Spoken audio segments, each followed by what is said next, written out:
सबको जय यीशु की। प्रभु यीशु क्रिस्त में प्यारे भाइयों बहनों, नवजीवन का संदेश इस शीर्षक के अंतर्गत प्रतिदिन का ईश्वर का जीवंत वचनों को सुनने के लिए, समझने के लिए, उन वचनों को ग्रहण करते हुए उन वचनों के अनुसार जीवन बिताने की शक्ति, सामर्थ्य, कृपा, अनुग्रह मांगते हुए एक सुंदर आदर्श क्रिस्तीय जीवन बिताने की विशेष कृपा मांगने के लिए मैं आप सभी लोगों का हार्दिक स्वागत करता हूं।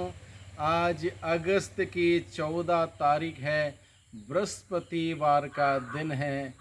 प्रभु क्रिस्त में प्यारे भाइयों बहनों, आज के दिन में प्रभु हम सबों से एक विशेष बात को लेकर बातचीत करना चाहता है, जो कि हम में से हर एक व्यक्ति के लिए बहुत ही ज़रूरी है, बहुत ही आवश्यक है एक सुंदर क्रिस्तीय जीवन बिताने के लिए। और वह विषय है क्षमा करना।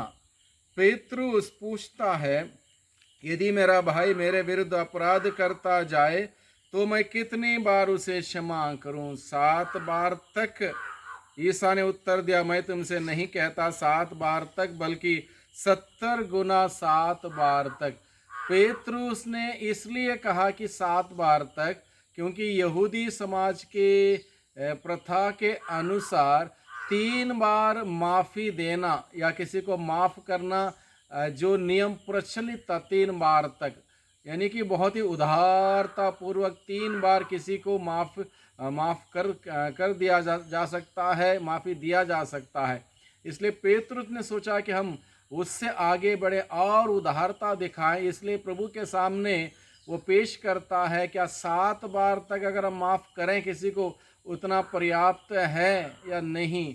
तो प्रभु यीशु क्या कहते हैं?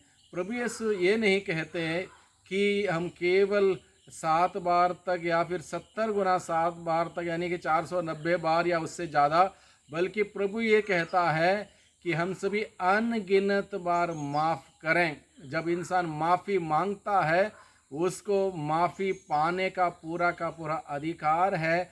ये कोई गणित नहीं है कि इतने बार माफ़ करना है उसके बाद सज़ा देना नहीं।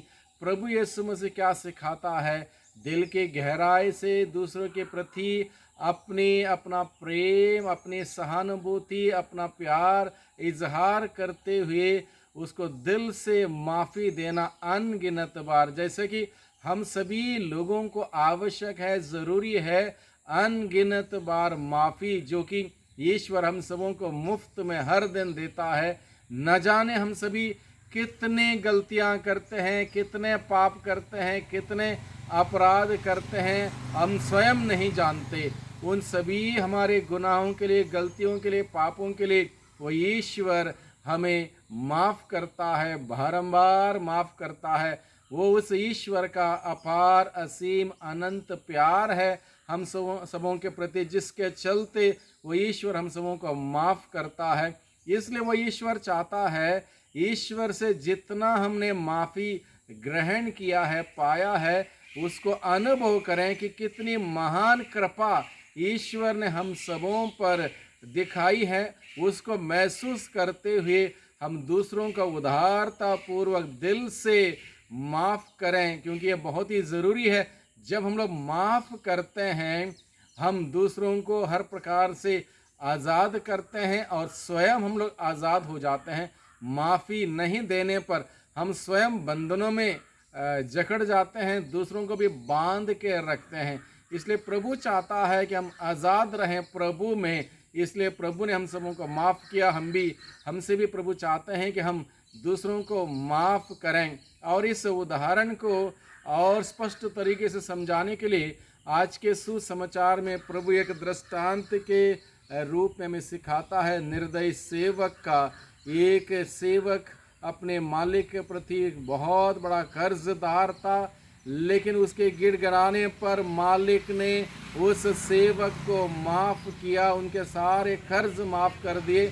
लेकिन यही सहसेवक जब वो दूसरे अपने सहसेवक के पास जाता है, जिसने थोड़ा सा कर्ज उसको अदा करना था, लेकिन वह माफ़ करने में पीछे हटता है, बल्कि सजा देता है, बंदी गृह में डालता है, तब जाके मालिक को जब पता चला कि उसके सेवक ने अपने सह सेवक के साथ क्या किया, मालिक क्रुद्ध होकर उसको वापस बुला भेजता है और उसको सजा देता है। इस दृष्टांत के द्वारा प्रभु हमें ये सिखाता है, जिस प्रकार से उस मालिक ने उस सेवक को अनगिनत कर्ज के लिए माफ़ किया अनगिनत बार, उसी प्रकार से वो ईश्वर हम सबों को अनगिनत बार माफ़ करता है।